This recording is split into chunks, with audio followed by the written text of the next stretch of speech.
আজকে আমি বানাবো চিংড়ি মাছের বিরিয়ানি। তো এই যে এখানে দেখতে পাচ্ছ, এখানে ভাতটা আমি বানিয়ে নিয়েছি। তারপরে এখানে পেঁয়াজ কুচু করে নিয়েছি। আর এই যে এখানে আছে চিংড়ি মাছ, এখানে চিংড়ি মাছের ঠ্যাংগুলো, এগুলো আমি বাটবো। আর এখানে মশলার জন্য আমি এখানে জিরার গুঁড়া আর কাঁচা লঙ্কা, আদা, রসুন বাটবো। আর এখানে ভিজিয়ে নিয়েছি আমি কেশর দুধে দেবো। এখানে নিয়েছি আমি গোবর্ধন ঘি ইউজ করব বিরিয়ানিটার মধ্যে। আর এদিকে বিরিয়ানি মশলা, তেল দিয়ে দিচ্ছি। তেল গরম হয়ে গেছে, আমি চিংড়ি মাছগুলোকে ভেজে নিব প্রথমে।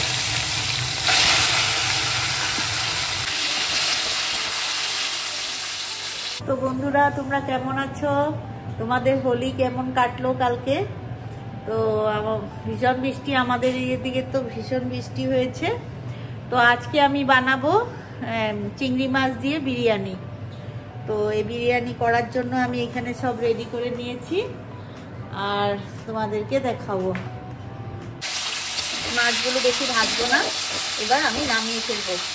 এই তেলে আমি পেঁয়াজগুলো দিয়ে দিচ্ছি হলুদ গুঁড়ো, দিয়ে দিলাম নুন,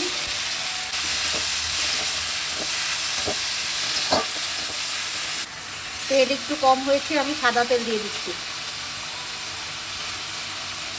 এখন এই চিংড়ি মাছের ঠ্যাংগুলো আমি এই যে এখানে দেখো বেটে নিয়েছি, এগুলাকে আমি এখন এখানে চালনিতে চেলে নিচ্ছি। তারপর আমি আস্তে আস্তে চালছি, হাতে যদি কাটা ঢুকে যায় এই জন্য। তো এটা আমি ওই গ্রেভির মতো হয়ে গেছে এটা, এগুলোকে আমি পেঁয়াজ ভাজা ভাজা হচ্ছে তো ওখানে দেব। হয়ে আসলে এই যে দেখো, এই যে এরকম বের হয়, এই যে বের হয়েছে, পিপিয়ে হইব। ঘিটা গরম করে নিচ্ছি। এখন এখানে বেটে রাখা সমস্তগুলো আমি এখানে দিয়ে দিচ্ছি। এখানে আছে জিরা বাটা, রসুন বাটা, আদা বাটা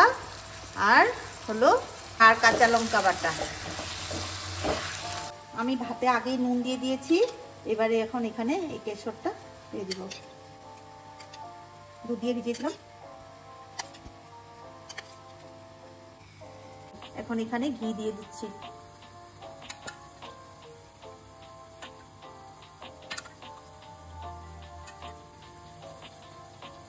এখন দিয়ে নিচ্ছি, পরে আবার লাগলে দিব। এখন দিয়ে দিচ্ছি গরম মশলা, একটু বিরিয়ানি মশলা দিব, এর জন্য গরম মশলাটা একটু কম দিলাম। মশলা ভাজা ভাজা হয়ে গেছে, এখন এই গ্রেভিগুলো দিয়ে দিচ্ছি।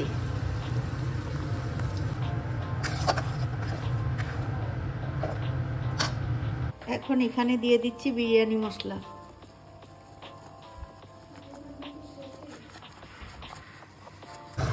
আমার কষানো হয়ে গেছে, এবার মাছগুলো দিয়ে দিচ্ছি।